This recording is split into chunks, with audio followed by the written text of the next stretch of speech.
words that Jesus has spoken. And now, if you will please rise, we will confess together our faith in the Apostles' Creed, the second part of it.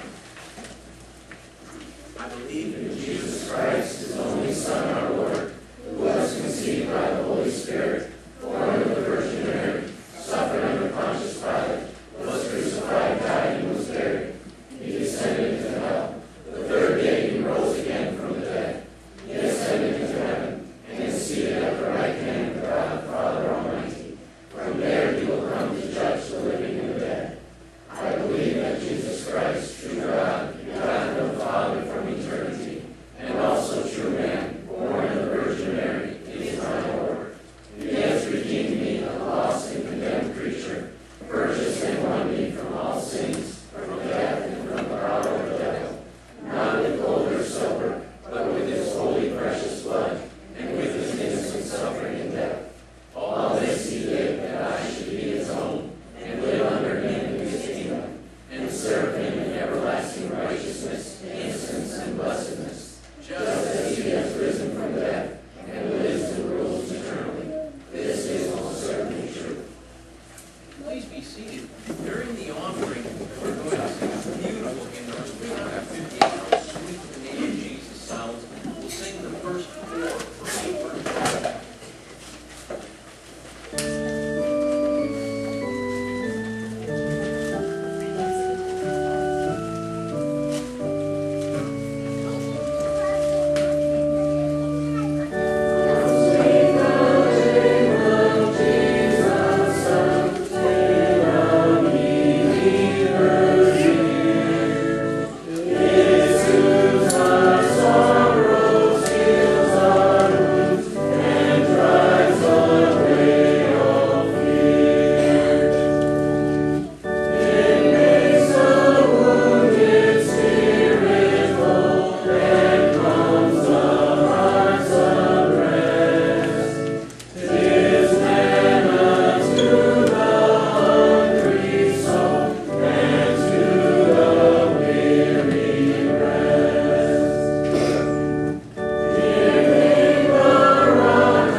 John says he came to bring light to the darkness. A beautiful way of picturing what Jesus Christ came to do. I heard the most interesting story this last week on a TV documentary. And it was about a cabinet member that served Franklin Delano Roosevelt during the Depression. And this guy worked, he was high up in the WPA, the public works system, that built roads and parks and bridges and all those kinds of things to create jobs and also provide infrastructure. Well, this guy said that he had an experience in one particular area where it was very, very poor, very depressed, and they were going to build a road. And so they sent out bulletins and so on, and all sorts of guys came in and volunteered, and they were so happy because there were no jobs. And they started this road. They got their utensils, or their materials and their tools and everything, and the road started to take off. And they're building this road. All of a sudden, the productivity starts to go down and down and down. What happened? They started to push this road out into the rural area, and the guys who knew the area started asking the question, where's this road going? And then it became, after a while, very apparent that the road was going nowhere. And it was a make-work project. And you know what happened? Even though these people who didn't have jobs, even though they were getting paid to do this work, they went and they found other jobs. And the cabinet member of FDR concluded, it's pretty hard to build a road to nowhere. We have made tremendous technological breakthroughs, scientific discoveries. We've learned so much about our bodies, about our minds, but modern man still doesn't have answers to the questions, where does my life go to? What is my life about? What happens when I die? And you see this in a lot of people. Their life is like a road going nowhere, but they don't really understand what they can do. That's where Jesus Christ comes in.